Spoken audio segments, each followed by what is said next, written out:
Rocky Group.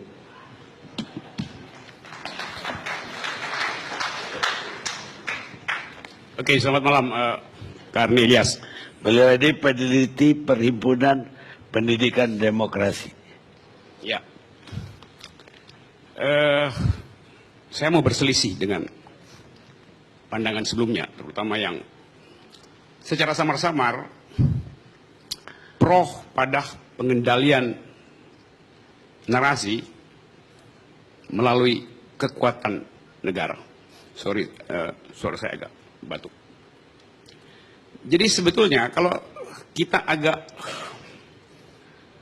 tenang sedikit, kita mencium ada semacam kepanikan di dalam rezim ini.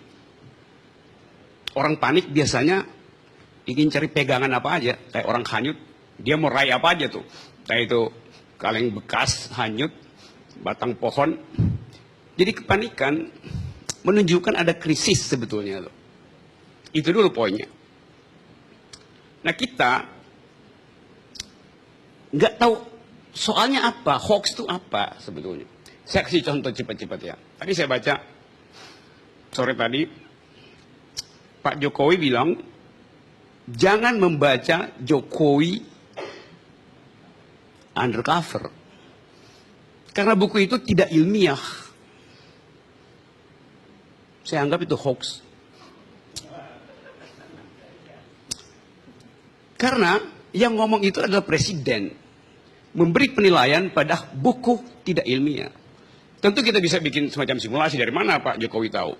Oh pasti. Kalau ada wartawan tanya dia akan bilang, kata Pak Tito, Kapolri. So, Pak Tito rektor UI atau rektor IPB itu.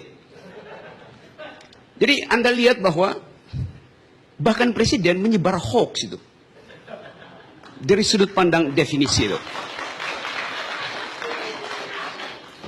Keundangan sampai sekarang orang yang pegang PDF dari buku itu di Uber.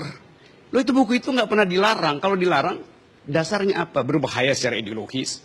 Yang ada di publik adalah buku itu tidak ilmiah. Yang mesti menentukan ilmiah tidaknya itu adalah saya akademisi.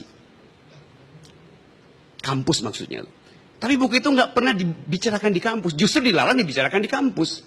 Jadi Anda lihat paradoksnya itu. Sesuatu disebut tidak ilmiah, tapi dilarang diputuskan status ilmiahnya di kampus. Ini, jadi rejim itu, kalau dia terus-menerus mengendalikan kebenaran, artinya ada kebohongan yang hendak disembunyikan. Itu dalilnya.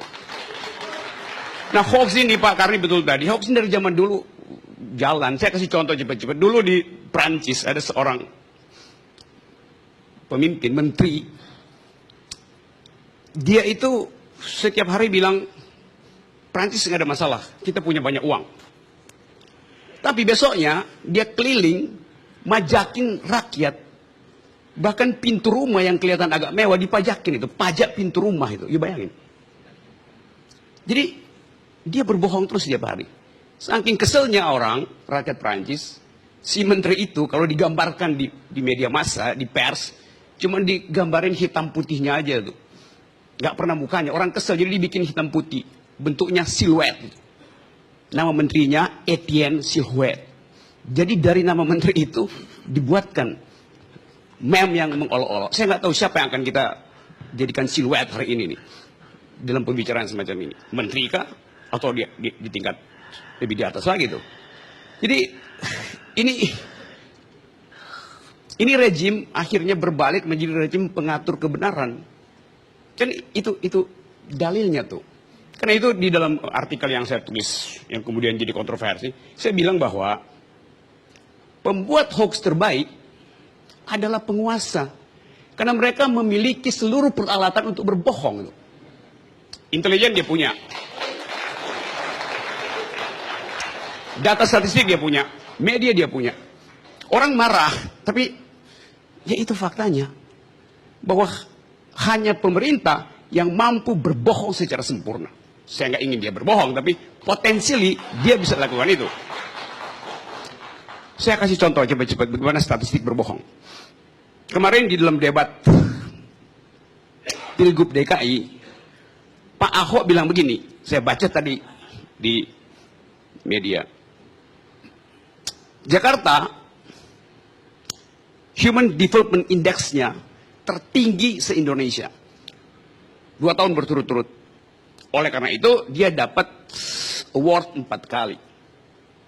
Sebagai fakta benar, tetapi sebagai pesan politik, itu adalah hoax. Karena nggak ada gunanya menyebut itu, karena dari 10 tahun lalu, 12 tahun lalu, Jakarta selalu di atas memang.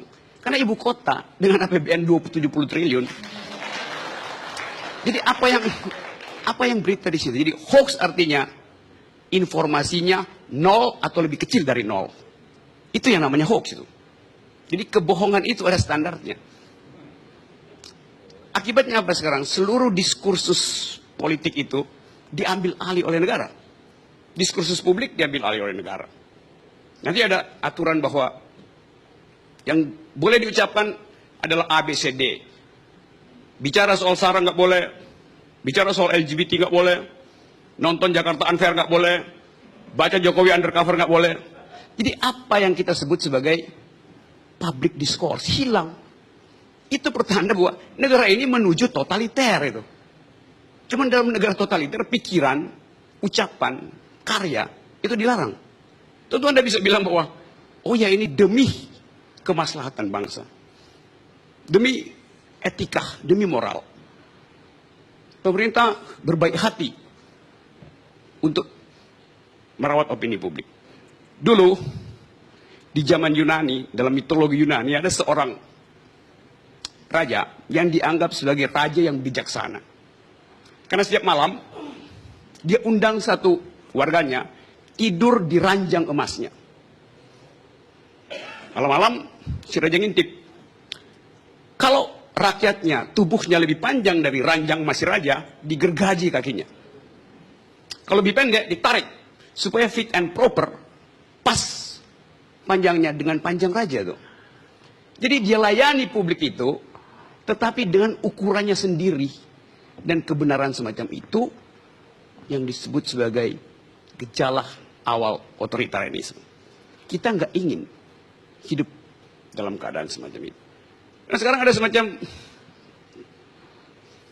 gairah untuk memberantas hoax. Tapi pada yang sama kita mengumpankan seluruh kemewahan kita dengan demokrasi pada pengendalian negara. Itu yang saya tentang tuh. Terima kasih. Ternyata lebih keras daripada tulisannya. Beliau saya undang karena saya baca tulisannya. Dan itu soft. Ternyata yang keluar hard. Orang yang membatasi kebebasan pribadi seseorang demi keselamatan tidak layak mendapatkan kedua-duanya. Benjamin Franklin, pendiri Amerika,